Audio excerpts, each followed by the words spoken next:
I'm fascinated by the gastrophysics book. I read it after I came here the first time. Oh, right. Wow.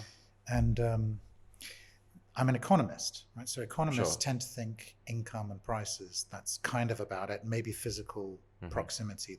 Those are the things that drive you. Economists tend to say, let's assume preference is a constant. That's an assumption they make.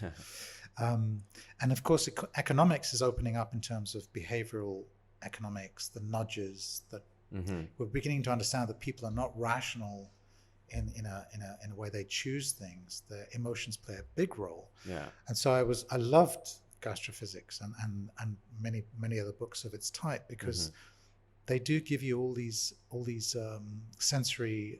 different sensory and the intersection of senses and how they affect what we eat and the pleasure we get from the food. Yeah, I couldn't agree with you more. But 3 years ago, I just joined GAIN, and I was on the stage of an international conference on nutrition.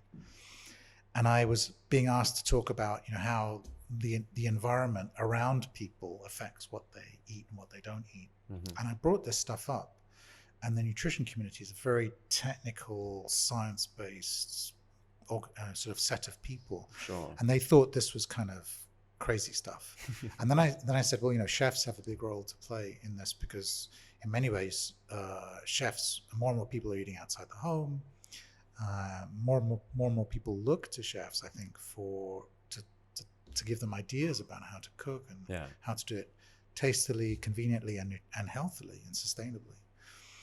And I said, the chefs are going to become more and more important in the way people interact with food, and the kinds of foods that they choose to purchase or eat. And I almost got laughed off the stage at this international nutrition meeting. I think if I did that now, it wouldn't happen. I think the world that I operate in is opening up.